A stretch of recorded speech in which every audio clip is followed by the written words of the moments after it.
Everywhere I go, I tell people, look, you may not be a union member. You better thank a union member for the 5-day work week.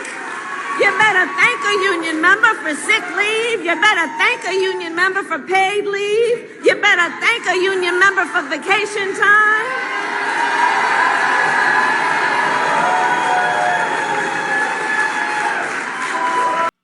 Well, there you have it, folks. Cackling Kamala Harris and her dementiated mentor, Joe Biden, stumping in Michigan in front of the union workers. And what does she have to go back to? A huge misstep, folks. A huge, huge misstep. She goes back to being black. That's right, using that black accent. You heard it all. You better thank a union member. You better thank a union member for the 5-day work week. You better thank a union member for your wages, for your vacation time. Oh, and if you didn't think you heard it correctly, folks, let me rewind it so we can hear it once again as cackling Kamala Harris goes black instead of Indian.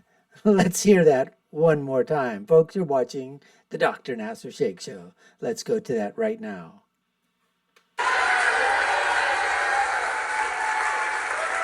Everywhere I go, I tell people, look, you may not be a union member. You better thank a union member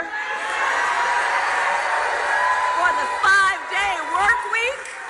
You better thank a union member for sick leave. You better thank a union member for paid leave. You better thank a union member for vacation time. So you heard that, folks, right? Now, I was wondering, why doesn't she use her Indian accent, South Indian accent? It would probably go something like this. You better thank a union member. Oh no, you must thank a union member for union time. You must thank a union member for the 5-day work week. Oh, very good, very good, very good for the union member, very good. I mean, I don't know if my Indian accent was that good or not. I have no idea. But I'm just saying, folks, this is absolutely incredible. And they're stumping in Michigan because they know they're behind. Now, I've said this before. She is probably going to lose. She is going to lose to Trump in Michigan. I would say probably by 2 to 4 points. Now, why do I think that? Let's listen to someone pollsters have to say. Let's watch that right now. Kamala could do better in national polling and even in the national vote than Biden was gearing up to do, because there are just certain really deep blue areas where she's going to, it's not a core walking corpse anymore. So they're going to get off their couch and they're going to vote, or they're going to mail in a ballot. However, that still will not help her with the voters that Biden was suffering with in like the northern Midwest and the Sun Belt states.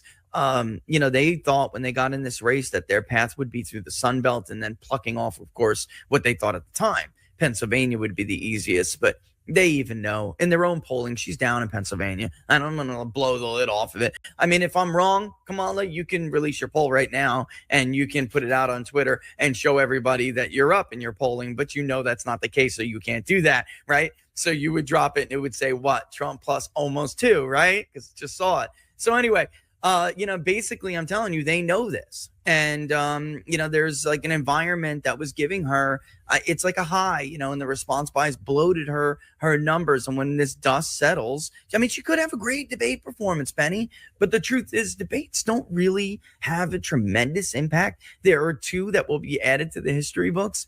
Where they did. One was Ronald Reagan, of course, in his single debate against Jimmy Carter. And that's something that people like me and sophologists talk about all the time.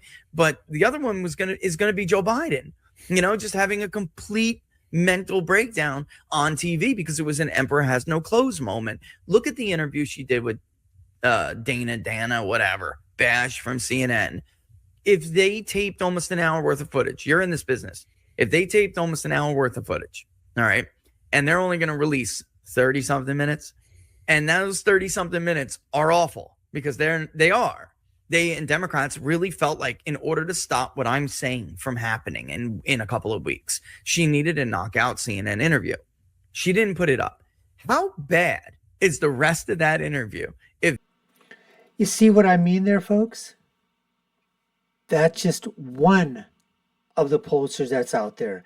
If you take a look at the People's Pundit by Barris or the Rasmussen, which were spot on in 2016, in 2020, you listen to others like On Point Politics, Red Eagle Politics, and when you take a look at the data that's out there, I personally see right now that Trump is probably up 3 to 5 in the national polls, which they're not showing you. But that's just when you take a look at you take the deep dives into the subtabs and you start taking a look at what's happening with men, with women, with millennials, with Gen Zers, with elderly, with blacks, with Hispanics, with independents. And you take a look and you see that Trump is always in the last 8 years, the last 2 elections, always underestimated, especially in the Rust Belt states. Pennsylvania, I think he's up by 3 or 4. I think he's going to win Pennsylvania probably okay in that 2 to 4 thing. I wouldn't be surprised if it was about 4, but 2 to 4 in Pennsylvania. Wisconsin, I think he's going to win by 5. In Michigan, I think it's going to be 2 to 4. And let me tell you why, folks, I think it's Michigan. Because you have no idea what's going on there with the Arab vote, the Muslim Arab vote, the Christian Arab vote, the entire Arab American population, whether the denomination is Muslim or it's Christian or a Coptic Christian from Egypt or Lebanese or Syrian or Jordanian. They've got 2 factions out there, the vote uncommitted and then the abandoned Biden, which then went into the abandoned Harris. You need to check this one out, folks. This is something that's going to hurt Kamala huge. Check this out. Just watch. You were pushing different things. I mean, what has been the response you have seen to your call to deliver a vote against those perpetuating genocide in the wake of what we saw in the DNC? Among communities of conscience, it's very clear that the sense is of elation, relief, that there's at least a voice and opportunity for all of us to take action at this critical moment where our country is engaging in one of the most vicious human rights violation in our history, the genocide enabling it, this administration, and the bombings, the munitions that are raining upon people in Gaza. And so when we came out and we said very clearly that the only thing that we have now in our arsenal, our nonviolent arsenal, is to punish the vice president for enabling genocide in order for us to buy power such that it will be forever known that people of conscience came out, they walked gently to the ballot box, and they spoke the truth, and it led to the demise, the toppling of genocide. This administration should be known for what it is. It is despicable for us to even have this very conversation today, for us to contemplate the options in a democratic election for which this should never have been a choice. And so we feel committed, as we have begun with Mr. Biden in October. We declared that he would be someone we would never support. We actively began campaigning against him since November 1st when he didn't declare a permanent ceasefire. In July, we made a similar request to the vice president. We asked her to tell us what her policies were. We only wanted... Did you see what I'm saying there, folks? Did you catch a look and see the streets filled with protesters? I mean, just thousands upon thousands happening in Detroit, Michigan. You don't think that's going to happen when these colleges and universities begin to open up on the college campuses right now? You don't think there's going to be protests out there? You think she's going to go to Dearborn, Michigan? Oh, hell no. This is going to help President Trump. They might not vote for Trump. They might go third party. They might go for Jill Stein. Beautiful. They might go for Cornel West. You know, they're not throwing off JFK. He petitioned. They wanted to throw him off before, right? But the Michigan Board of Electors, you know, they see when he petitioned to take it off now, they're saying, no, now you got to stay on. When they didn't want him to be on there to begin with, he had to fight tooth and nail to get on the ballot. Now when he wants to get off the ballot, because they're thinking that, you know, him staying there is going to help Trump. I mean, it's going to help Harris more than it's going to, you know, help Trump. It's going to hurt Trump. Because those voters are going to be Harris voters.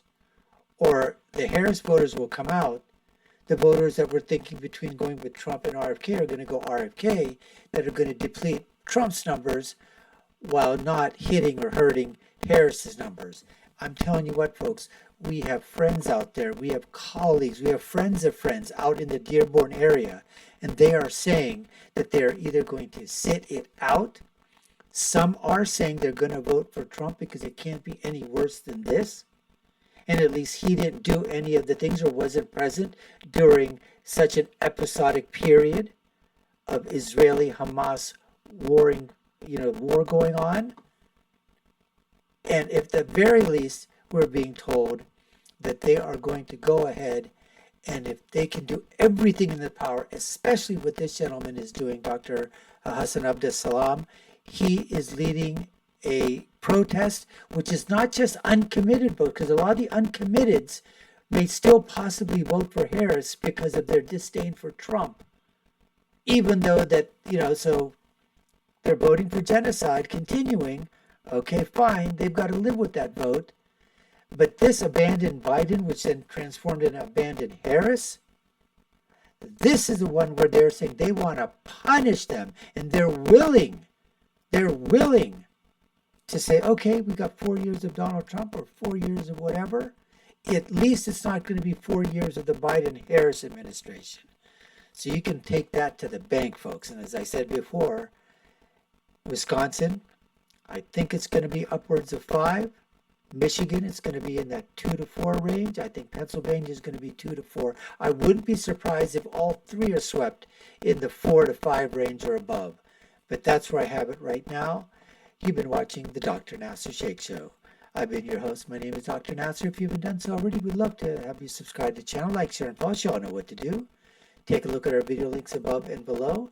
My final thought is always, when you're right, you're right. And when you're left, you're wrong. Until next time, folks, take care and stay safe.